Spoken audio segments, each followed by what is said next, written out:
Welcome to A Change of Heart podcast. I'm your host, Angel Walston. And in this space, we navigate life together. We ask the hard questions like, what is the truth you haven't told? But most importantly, we grow together. And sometimes that leads to a change of heart.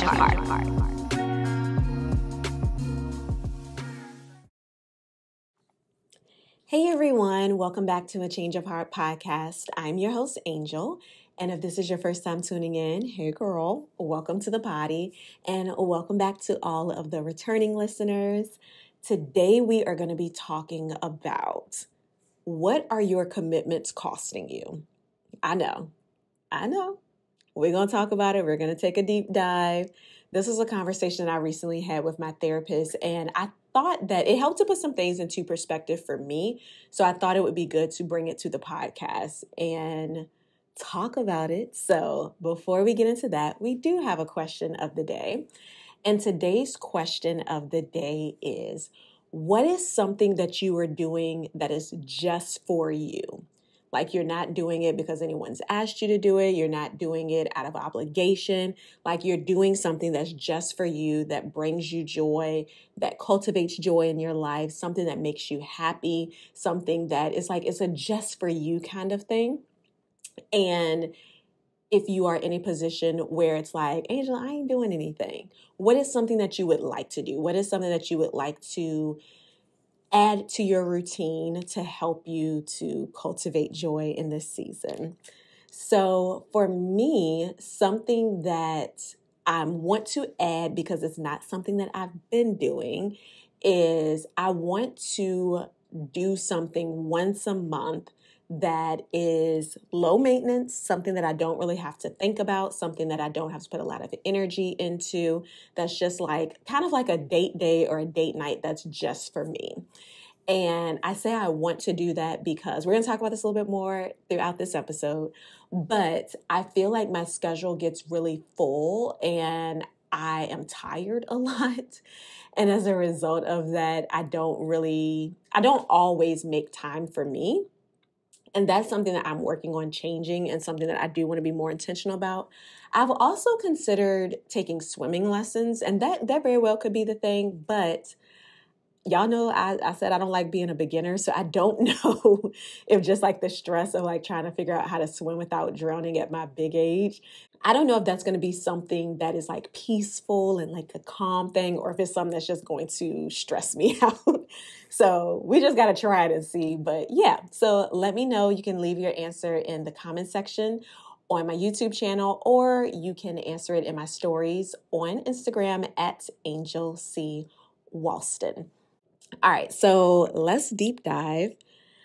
So as I mentioned earlier, this conversation came about in a therapy session that I had recently, and I was sharing with my therapist that there are certain things that I'm considering going back to, starting back, that I had taken significant time off from. And I'm trying to make sure that as I am considering these different things, that I am positioning myself in a way that I don't get overwhelmed, that I don't get burned out, that I don't put myself in a position where I was when I chose to step away from some things towards the end of last year. And so as we were talking about that, one of the things that she said to me is, you have to understand that your commitments will cost you.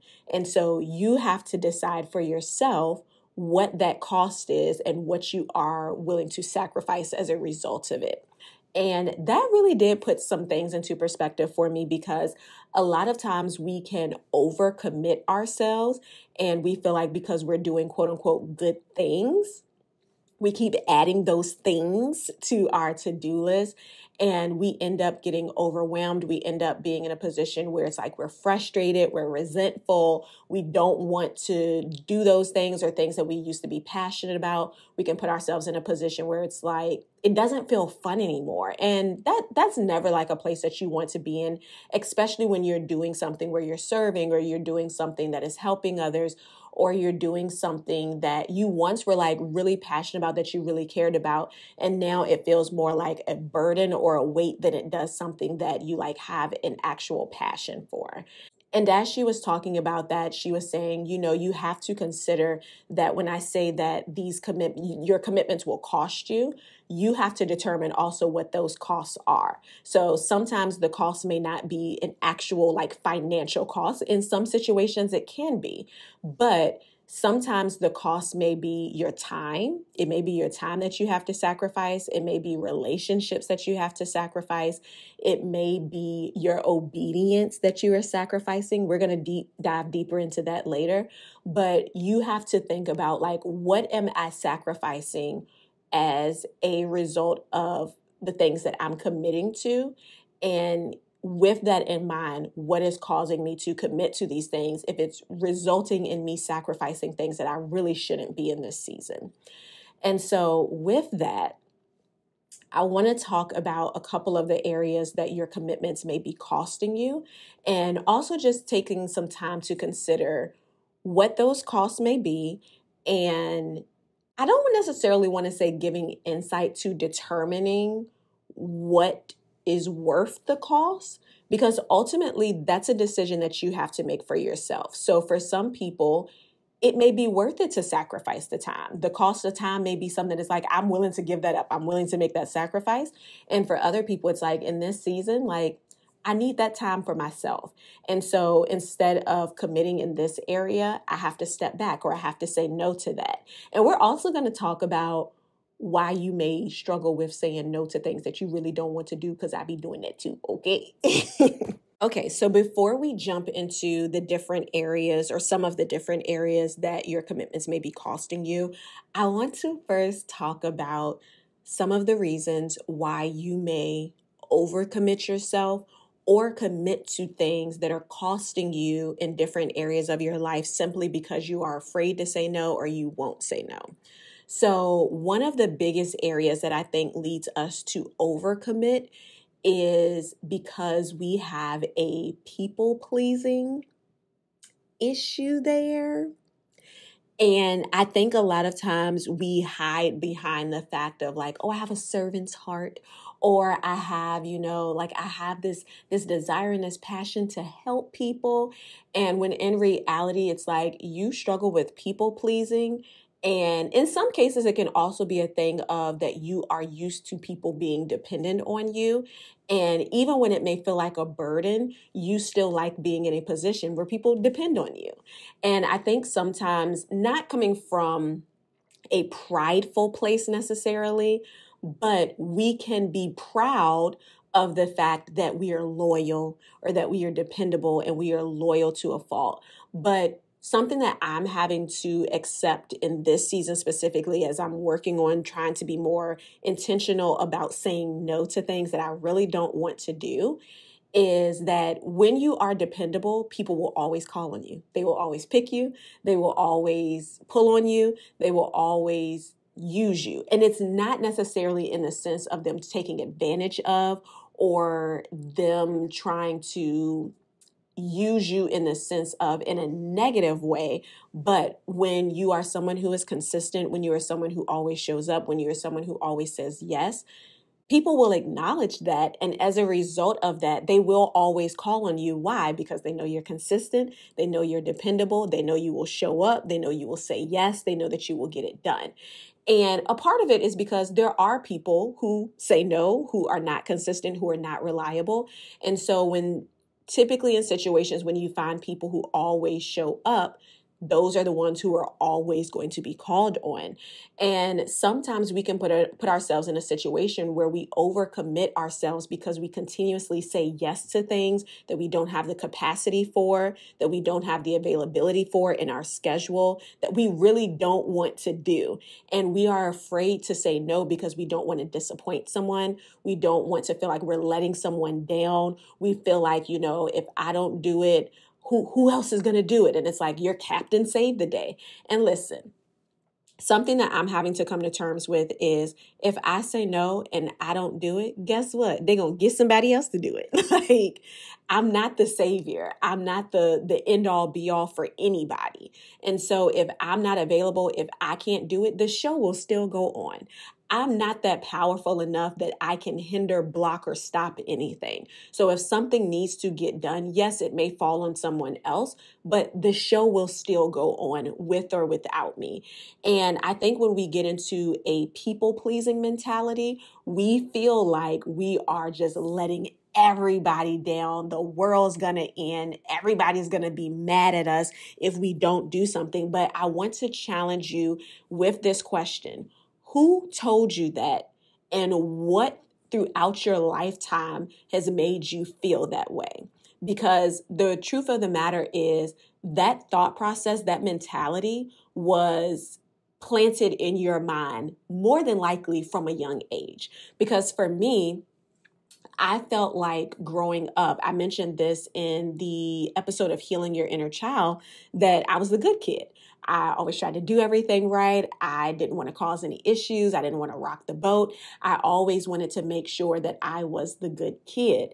And as a result of having that mentality, it's like, I don't want to make my teachers mad. I don't want to make my parents mad. I don't want people to be upset with me. I want to make things easier for people. And so I've carried this for years, which obviously has gone into my adulthood as well, as still having that mentality of, I don't want anybody to be upset with me. I don't want to rock the boat. I don't want to, I don't want to let people down. I want to make things easier for people because of just observing other situations where people have been negative or people have like really caused issues. It's like, I don't want to be that person. But even with good intentions, that lacks healthy boundaries.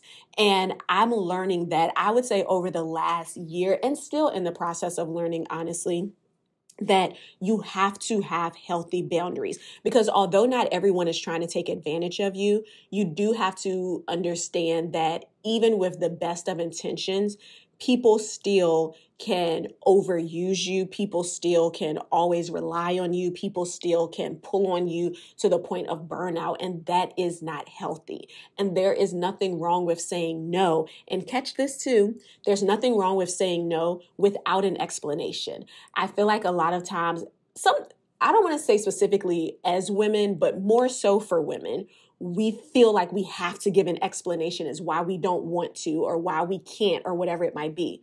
No is a complete sentence, always has been, always will be. And so there are some circumstances where you may feel led to give a little bit more insight as to why you're not able to, whatever it may be. But even with that, that's a boundary as well, as far as with oversharing. You don't have to tell everything. You don't have to put it all out there. So as we're talking about considering what your commitments are costing you, I also want you to consider why you're overcommitting yourself, or why you are committing yourself to things that you really don't want to do or that you don't even feel called to in this season. Because a lot of it can be rooted in people pleasing, and that needs to be addressed, because you can leave a situation where you feel like you are constantly pulled on, you're constantly called, you're constantly like, they're always doing this, always doing that, and go into a situation where it's the exact same thing, because it's not solely a business, it's not a work thing, it's not a church thing, it's not solely a people thing, it's also a you thing. And there are things that you have to deal with, acknowledge, and heal within yourself so that you don't repeat those patterns regardless of where you are. Because it's not the environment all the time that's the issue. It's the internal that can be the issue. And so until you address and deal with and acknowledge what's going on internally, you're just going to repeat the same patterns no matter where you go, because you're the common denominator. Another thing that I want to address, and then we're going to jump into the different ways that your commitments can cost you, is for some of you, you do have a savior complex. And I've had to be delivered from that thing as well. What I mean by having a savior complex is that you want to save the day. You want to save everybody. You want to be the one to come in and, I got it. I'm going to do it. No, ma'am. Take your cape off, sis. Take your cape off. I know for a lot of people who have been in situations where you had to mature quickly, whether you acted more like a parent or an adult as a child, and for people who have always been in like a leadership role, or people who have always had to take the lead in certain ways, you always feel like you have to show up in that way. And y'all, that's exhausting. And here's the other thing. You don't. And once again, without explanation, without reason, you don't, period. Full statement.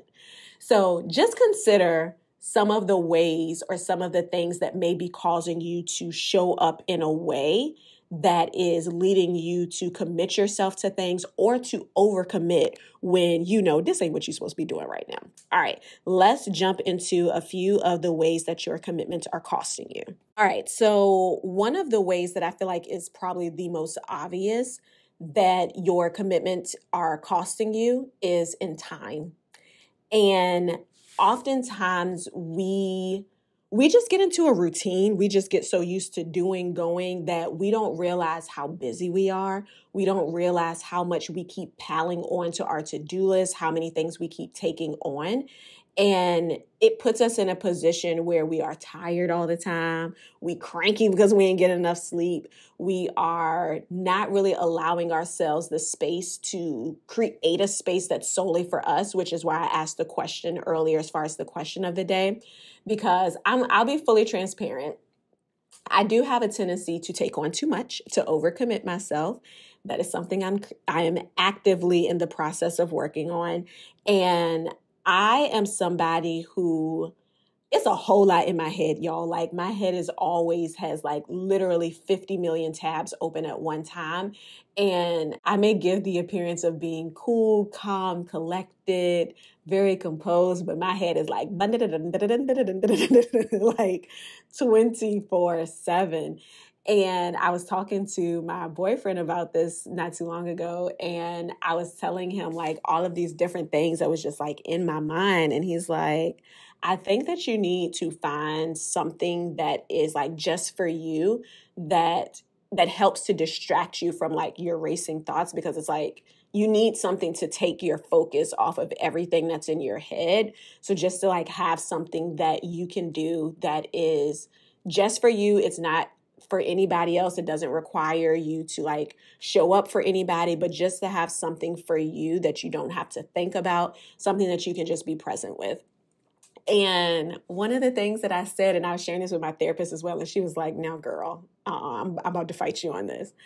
One of the things that I said was, that just feels like something else that I have to add to my to-do list. I know, y'all. I know.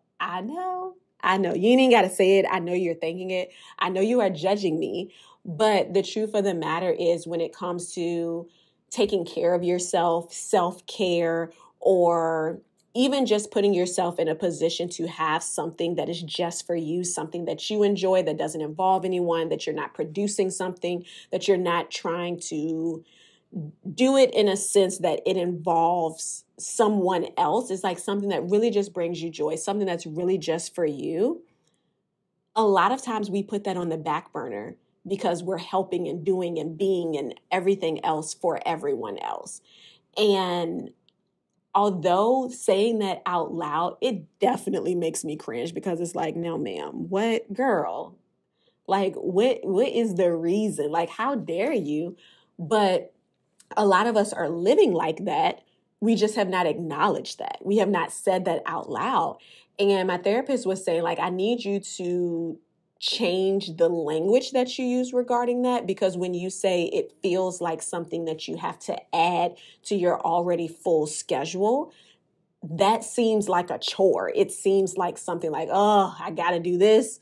Oh, I'm tired. I got to add this to my to-do list. And she suggested saying like, oh, I get to do this for myself. And I'm going to be honest with you. I don't disagree with her statement, but with that, I'm the type of person, like, changing the language doesn't do a whole lot for me all the time. So it's like, I hear what you're saying, and that sounds cute. Like, oh, I get to do this for myself. That personally don't work for me. But for some of you, that may work, which is why I'm sharing it. But the reason I brought that particular thing up in regards to how your commitments are costing you when it comes to time is that you have to question, and this is something that I'm having to figure out for myself right now. If your schedule is so full that the thought of adding something for yourself into it is taxing, or feels like, oh, it's something else I got to do when I'm already tired, like this another thing, that's a problem. Like, that's a red flag on the play. put me out, coach. Like something needs to be reevaluated, because obviously your commitments are costing you your time. And that time can be the time that you could be doing something to take care of yourself, to make sure that your mental health is good, to make sure your spiritual health is good, to make sure your physical health is good, whether it be like having time to exercise, or even just, I know for me, I just don't be motivated to exercise for real. But for some of you, it's like you're tired because you've been doing so much. So just considering, how are your commitments costing you when it comes to your time? Do you have time for yourself? Because although it is great to serve, like it is necessary and admirable to serve, to have a servant's heart. Like we need that, right? Especially in this world. But it also can be detrimental if you are serving from an empty place. And it can be very detrimental, not just to you, but also the people who you are serving, because you're not going to show up as your best self. You're not going to be able to give and pour in the way that you really could, or that could be the most effective, when you need that yourself and you are long overdue for it. You think about the same thing as far as with car maintenance. When you need an oil change, you can ride that thing out all you want to, but eventually the car needs maintenance. And if you continue to ride and drive your car knowing you need an oil change and you don't get that done, at some point the oil is going to run out.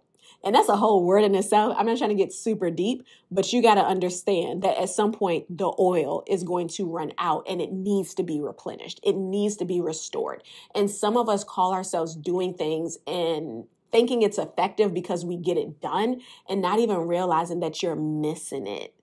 You're like completely missing it. And this ain't even got nothing to do with time. We just took a little detour. But I think that's important for us to understand, because you have to take the time to be poured into yourself, to be replenished, and to allow yourself to be able to show up in the way that you ultimately want to, so that when you are serving, when you are doing something, when you are doing the things that you're saying yes to, that it's not begrudgingly, it's not coming from a resentful place, it's not coming from a frustrated place, it's not coming from a place that is like, I don't even want to be here. It's like, okay, well, stay home, sis. Like, it's okay. So I think it's really important for us just to consider, what are my commitments costing me when it comes to time? And this can be, like I said, it's not solely just a thing of like, oh, I could have more time for myself. Yes, that's a part of it. But what are you not able to do as a result of these commitments that is a necessity?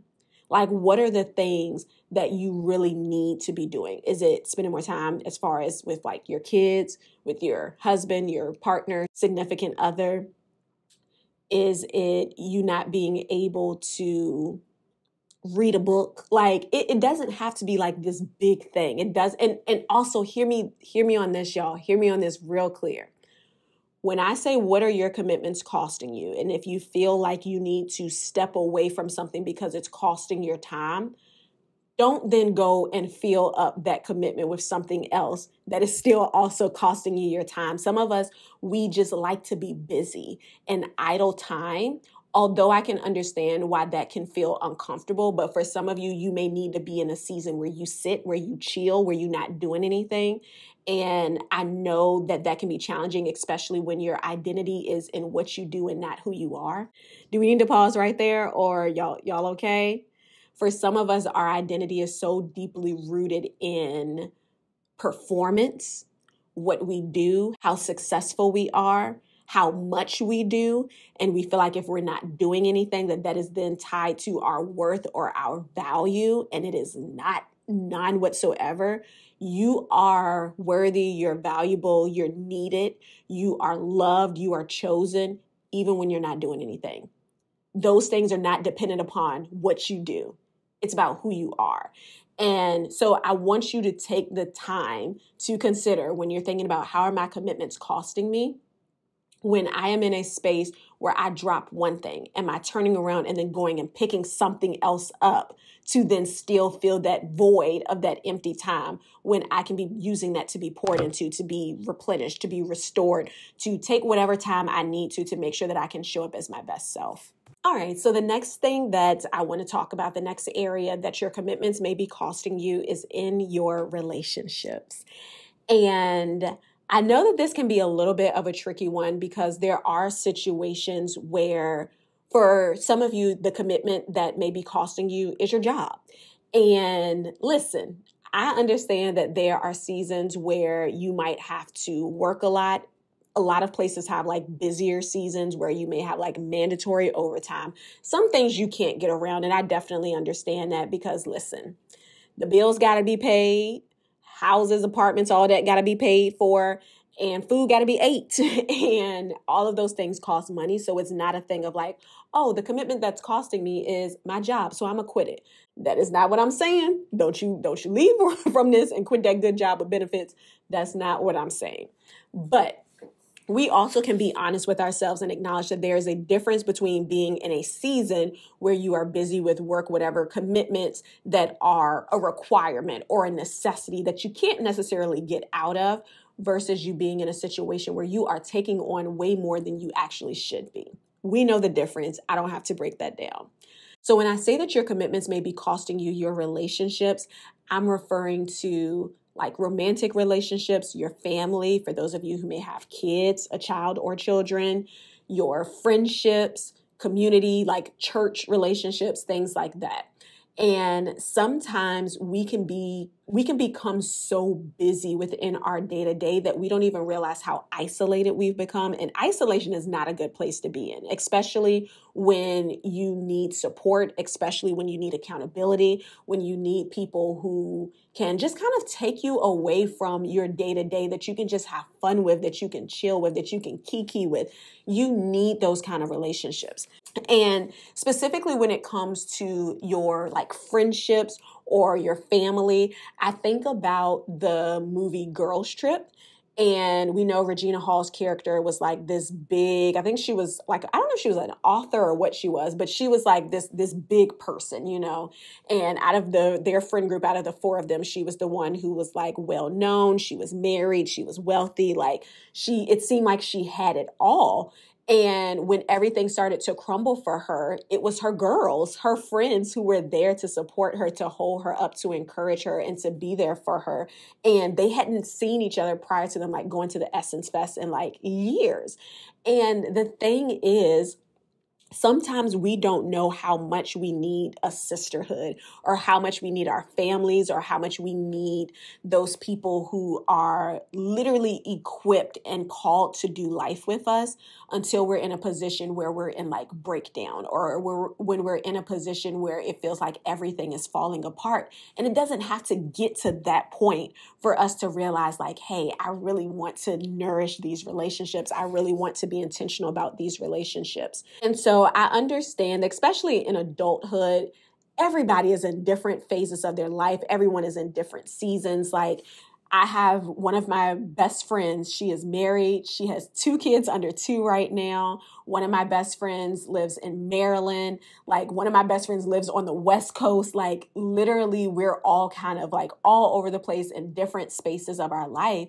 And we don't get to see each other a lot. But we do at least try to remain in communication with each other. One of my best friends, for the most part, I'm going to talk to her every single day, whether it's through text, calling, whatever it might be. My other 2 friends, we don't necessarily talk on a daily basis, but we send each other memes on Instagram. We send each other texts, TikToks, like all kinds of things. And so there's still like that communication. And we may actually have a phone call maybe once a month or once every couple of weeks and talk for an hour, 2 hours, whatever it might be. And that connection and that bond is still there. But something that I've learned is that the older I get, the more intentional I have to be about maintaining friendships specifically. Because like I said, we're all in different phases. We are all in different areas of our life. We're all doing different things. We all have different things going on. We're all busy. We have a lot that's going on. But I know that it's important and necessary for me to be very intentional about cultivating and making time and space for those relationships, because it'll be very easy for them to fall off if I don't. And that is challenging, especially, like I said, as you get older, but it's also something that's really necessary. And so as you're thinking about your commitments, think about how you overcommitting yourself or committing to certain things have led you to isolate when it comes to relationships. And I try not to speak on marriage, children, things of that nature, because I'm not in that season. And I try to be very mindful of that. So I'm going to say this and I'm going to jump right back off of it. I have seen people who are married, who have kids, who have talked about the importance of specifically like making time for your spouse, making time for your significant other, your partner, and having to have those conversations like, hey, do you think I should do this? Should I take this on? Like, are we in a space that if I take this on, are we good? Like, you have to have those conversations. And I've heard a lot of times with parents saying that they don't want to miss milestones for their child. They want to be able to be present for their plays, their games, whatever it might be. And as a result of that, they can't show up for certain things. They can't do certain things. And listen, y'all, there's no easy answer for how to balance this all, because honestly, I've seen situations with people who have kids, a child, whatever it might be, that they can't do certain things because they can't find a babysitter, or they can't go to girls' night because their kid has a play or a game. And so it really is this thing that you have to navigate, but it also boils down to what you want to prioritize. And it's not always going to be a black and white thing where it's easy to say, like, this needs to be prioritized over this. But you have to make that decision, and you have to decide, like, what do I need to prioritize in this season? And it doesn't mean that you don't care about your friends because you prioritize your children over your friends. And it also doesn't mean that you don't care about your kids because you need some time for yourself to be restored, replenished, and all of that as well. And so it really is, I know that I'm the type of person that I like a yes, no, this is how you do it kind of response. This ain't it, y'all. And I'm sorry to say that. And it's been frustrating for me as well. But it really is, especially like when you're in the thick of it and you're having to balance all of these different things, it really does boil down to figuring out, what do I need to prioritize in this season right now? Because seasons change. And so it may be right now, this commitment is what I need to focus on, understanding that it may cost me my time with my friends. It may cost me my time in things that I used to do, but this is what needs to be prioritized. And it's not always going to be like this, but this is what I know that I need to focus on, and this is what I need to give my energy to. And with that, let me also add that when I say considering what your commitments are costing you, the cost may not always be a negative thing, y'all. I don't want it to come across like that. And I realize, like, as I'm talking about it, it's kind of coming across like that. But every commitment comes with a cost. And so you have to determine what needs to be prioritized. What is it that you need to focus on and really tend to right now? Understanding that me saying no to this commitment gives me the opportunity to say yes to another commitment that I do want to prioritize. So I don't want it to come across that I'm making it seem like, oh, the cost is always negative. No, because you saying no to something that is a not right now thing really does open you up to be as present as you can, as present and as effective as you can be to the opportunity that you can say yes to, but also understanding that that yes also comes with a cost. So with that, just consider when it comes to your relationships, how your commitments that you're adding on, the ways that you're overcommitting yourself, the things that you're doing as far as your commitments, how is that positioning you? Or is that positioning you in a way that the cost, the sacrifice is your time with your family, your time with your partner, your time with your kids, your time with your friends. And in this specific season, is that necessary? Is that what you need to be doing? Are those things that you want to sacrifice? Because it doesn't necessarily mean that you will never have time for them, but it's going to look different in this season. And if so, what is the cost of that for you? Okay, last thing we're going to talk about, and we're going to wrap this up, is how are your commitments costing you when it comes to the area of obedience? I told y'all we was going to come back to this thing. I told you we were going to come back to this thing. So when you think about the things that you are saying yes to, the things that you are committing to, Are these things that you're supposed to be doing right now? Like, really just take the time to consider, are these things, everything that you've said yes to, are these things that you feel called to? Are these things that you feel like you're supposed to be doing? Or did you say yes out of obligation? Did you say yes out of, I don't want to let people down. I don't want people to be like upset with me if I don't say yes. Are you doing it because of people pleasing? What is your reason behind your yes to the things that you have committed to? And are you sacrificing? Is your commitment costing you your obedience? And the reason why I ask that is because for some of us, we have said yes to things, not because God told us to, not because this is what we're supposed to be doing, not because this is our lane, not because this is what we are committed to. You are saying yes to something for a number of other reasons. And as a result of that, consequentially, you have said no to the thing that you're actually supposed to be doing right now. And you are missing out on being in position and being in alignment with the very thing that God has called you to, the thing that he has spoken over you, the thing that you're supposed to be focused on, because you are doing things that you are not supposed to be doing in this season. And this is something that I want us to consider. We can put ourselves in a situation where we are doing a whole lot of things to avoid the thing that we know we are supposed to be doing. Y'all want to talk about it or not? We're going to talk about it anyways.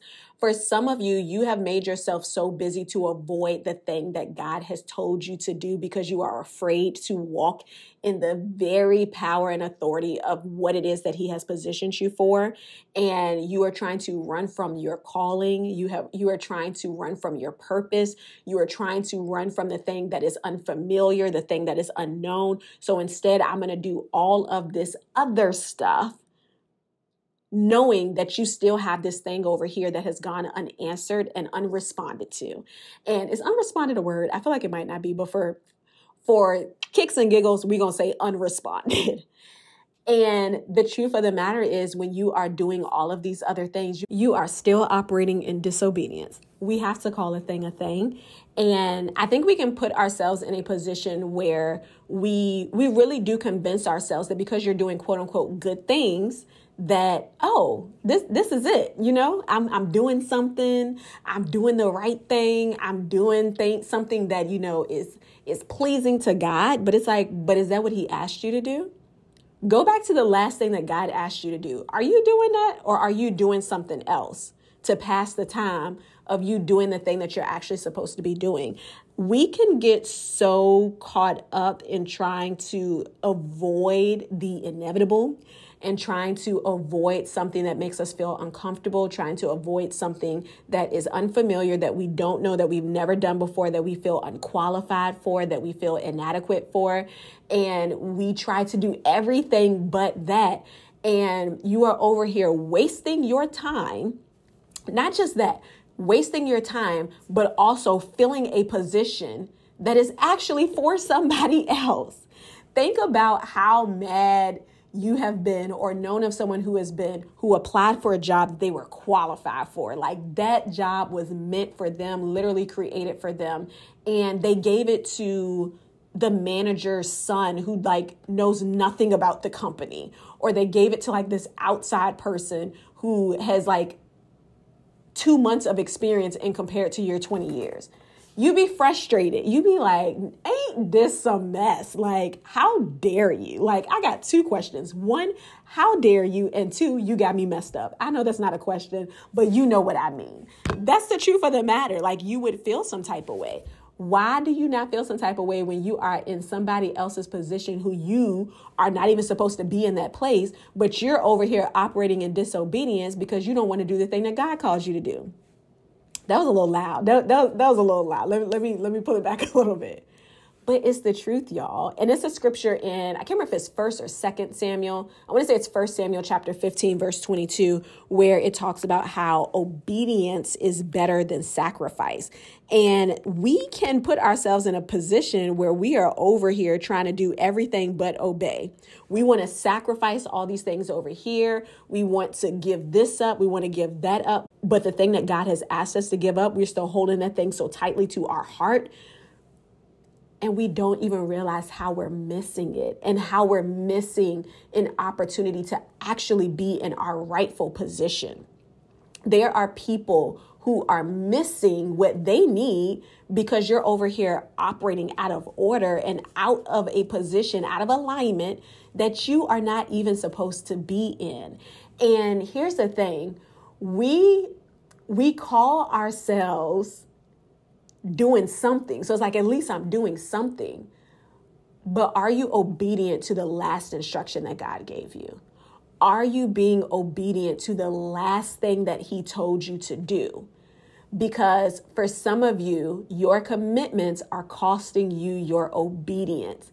And you don't even realize how detrimental that can be, not just to you, but also to the people who need you to be where you're supposed to be, specifically in this season. And we overcommit ourselves. We're over here saying yes to all these things. And a lot of us, we confuse church activity with obedience. And what I mean by that is we confuse the fact that because we're in church, because we're serving in church, because we're doing all of these things in church, that equates to me being obedient. Because I'm in church, I'm doing all of these things. Let me be clear. I am someone who's a strong believer that as a believer, I 100% believe it is important and necessary for you to be in church and to have a church home that you are poured into, that you have a covering under your leadership. I 100% believe in that. With that being said, what you do in church, how much you do in church, how often you're at church is not equivalent necessarily to your obedience, nor where you are in regards to your relationship with God, because you can be doing a whole lot of stuff in church, serving, leading, preaching, teaching, singing, all of these different things, and your heart can still be so far away from God. You can be empty. Ask me how I know. So I don't want us to feel like because we are doing all the things, because we show up every Sunday, because we help here, we serve here, we do this. That's great. But is that what God told you to do? Is that where you are you even serving on a team at church right now that you're supposed to be? That's another question. Because a lot of us with servant's heart, with good intentions, especially those of us who have come from small churches, you'll do anything to help. And I think it's great that you have a heart to do that, but also understand when that season has transitioned, meaning that you're in a space where you can show up in the place that you're actually called to.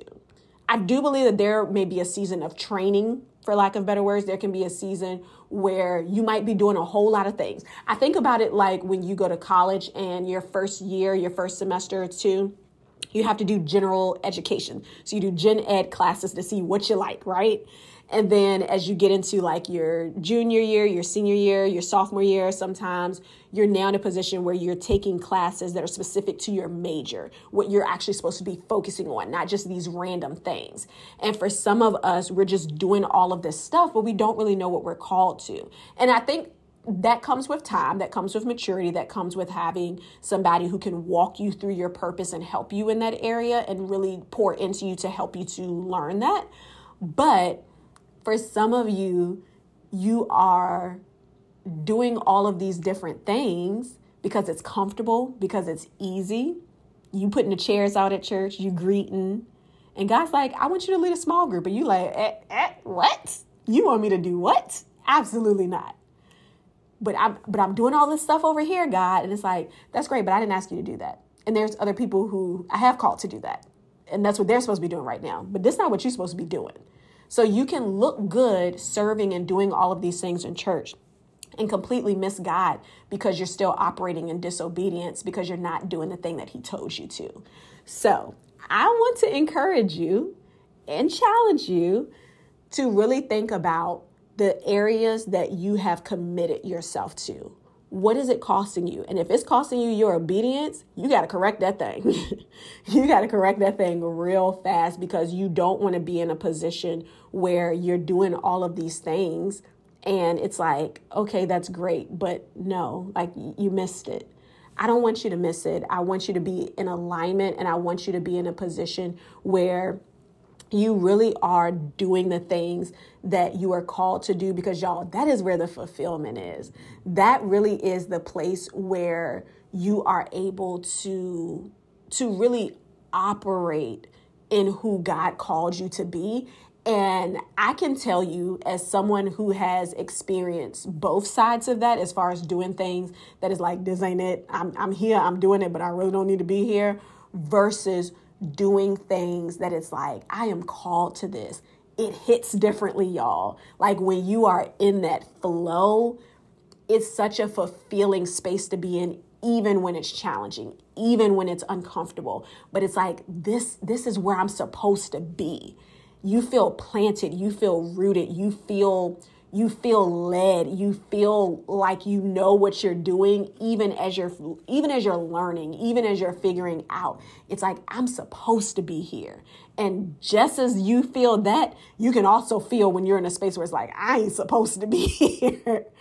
I remember there was a church that I was going to when I first moved back to Richmond, and I solely was going to the church because it was closer to me. That was my sole reason for going. And there was nothing bad about the church. There was nothing wrong with the church, but the church that I go to now, it just was a further commute for me. And I was like, this one is like 7 minutes away. I'm gonna go here. And I went to that church for like 3 months, knowing I was supposed to be at my current church.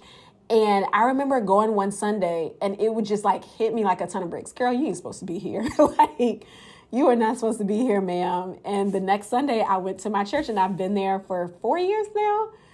And it was that feeling of, I'm supposed to be here. I want to challenge you to find that space that when you get there, it's like, I'm supposed to be here. I'm scared, God. I don't know what this is going to look like. I don't know how I'm going to do this. I don't know where, I don't know. But I'm supposed to be here. And I want to commit to the places that I'm supposed to be. All right. This whole thing kind of took a turn. We talked about a whole lot of things. This is longer than I meant for it to be. But nonetheless, I feel like what was said needed to be said. There were some things that we didn't cover, but I think that's okay. So, and obviously, these are just a couple of areas that your commitments may cost you. Consider that there are tons of other things too. So obviously, your commitments can cost you financially. Your commitments can cost you as far as your health, physical health, mental health. Your commitments can cost you as far as sleep. It's a ton of different things. So don't take this and be like, oh, Angel only covered these 3 things, so that's the only thing. If I don't feel like I fall into any of those categories, it does not apply to me. Girl, don't play with me. Don't do that. You have to take the time to consider what are the areas that your commitments are costing you, and just weigh those costs. Prioritize. What do I need to focus on right now? I can say for me, I'm having to consider what my current commitments are costing me as I am evolving, as I'm transitioning, as I am learning and growing. There are some things that I'm going to have to step away from. There are some things that I'm going to have to change. And I'm having to consider like, okay, to do this, it would cost me what? And if it's costing me this, is that something that I'm willing to sacrifice? Is that something I'm willing to allow to be an issue because I'm committed to this thing over here? If the answer is no, some adjustments have to be made. And that's something that, like I said, you have to answer that for yourself. I can't give you the black and white yes or no. You need to stop doing this. You need to stop doing that, because every single commitment you have has a cost. Being in a relationship has a cost. Being single has its cost. Having kids has its cost. Traveling has its cost. So it's like, it's so many different things that you have to consider. And at the end of the day, you have to make that decision for you. And for you, I do think that it can be helpful to process it and talk with someone else, because there are people who can help you to navigate it, who have a different vantage point than you do looking at everything that you have to do. So that can be good as well. Talk to someone that you can trust to give you good, sound advice and wisdom. So, yeah, I hope that this was helpful.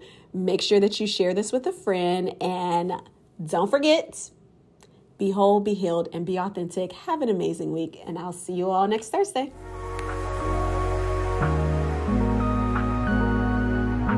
Thank you so much for tuning into A Change of Heart podcast. I hope you were encouraged, and please take a moment to share with a girlfriend, and don't forget to download the episode. Lastly, I would love to connect with you. You can follow me on Instagram at angelwalston and at A Change of Heart Podcast. Have an amazing week, and don't forget, be whole, be healed, and be authentic.